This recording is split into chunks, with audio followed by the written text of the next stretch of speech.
गुजरात के वडोदरा में एक बाबा द्वारा व्यापारी को हिप्नोटाइज कर ठगी करने का मामला सामने आया है। वडोदरा में ठगी का अनोखा मामला सामने आया है, जहां नागा बाबा के वेश में ठगों ने एक व्यापारी को हिप्नोटाइज कर उससे सोने की चेन और अंगूठी ठग ली। ठगों की ये करतूत सीसीटीवी कैमरे में कैद हुई है और अब पुलिस उनकी तलाश में जुट गई है। અમારા સૌજન્ય ટાઉનશીપમાં જી 105 નંબરનું મકાન છે અમારો ફટાકડાનો સ્ટોલ HDFC બેંક પાસે લાગેલો હતો। હવે તે દિવસે કંઈક મેં જમવા આવ્યો ને પપ્પા ત્યાં આગળ દુકાને ઉભેલા, તે ટાઈમે કંઈક નાગા બાવા આવેલા અને એમની જોડે આવતી અછોડોને વીંટી કઢાઈને લઈ ગયા।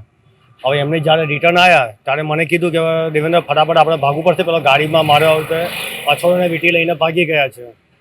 એટલે અમે એનો પીછો કરતા માટે ત્યાં આગળ ગયા, ત્યાં આગળ કોઈ ગાડી મળી નહીં અમને ને ગાડી રિટર્ન હાઈવે તરફ નીકળી ગઈ। ફરિયાદ ક્યારે નોંધાઈ? ફરિયાદ અમારી 19 તારીખની આસપાસ લખાવેલી છે, પાકી એફઆઈઆર અમારી આજે સવારે નોંધણી થઈ છે। આટલો બધો સમય લાગ્યો? હવે એમાં કંઈક એમને ડિટેલ્સ મળી નહીં, કાં તો કંઈક એમનાથી અરજી ખોવાઈ ગઈ કે એનું શું હશે એના વિશે પૂરો આઈડિયા નથી, પણ અમને જાણ થઈ કે ભાઈ તમારે પાકી એફઆઈઆર લખવા માટે ઓનલાઈન આવવું પડશે, એટલે પછી ઓનલાઈન કરી અને પછી પાકી એફઆઈઆર આજે નોંધણી થઈ। એ પેલા પાછળવાળાએ છોકરાએ કીધું કે ગુરુજી આવ્યા છે, એના આશીર્વાદ લઈ લો એમ કે તમને સાક્ષાત આશીર્વાદ આપવા આવેલા છે એમ કે। તો પછી એને બારીમાં મને બોલાવ્યા, બારીની અંદર, અને પછી એને આશીર્વાદ આપ્યા। અને ત્યાં પછી મારી પાસે પહેલાં છે ને કે મોબાઈલ માંગ્યો, મોબાઈલ હાથમાં લીધો અને આમ તેમ ફેરવી અને મને રિટર્ન આપ્યો।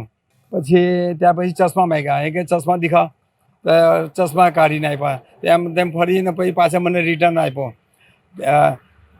થોડી વાર પછી મને કહે છે કે આ વીંટી દેખાવો, તો પછી મેં વીંટી કાઢીને આવેલી એના હાથમાં, તો વીંટી મને પાછી આવેલી અને કે તુમ દોડા નિકાલ सकते हो? મેં બોલા હા।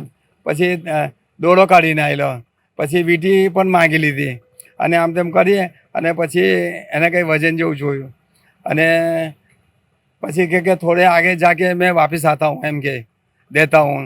ત્યાં પછી જે ગાડી કાઢી ત્યાં પછી આગળ નીકળી ગયો, પછી આવ્યો જ નહીં।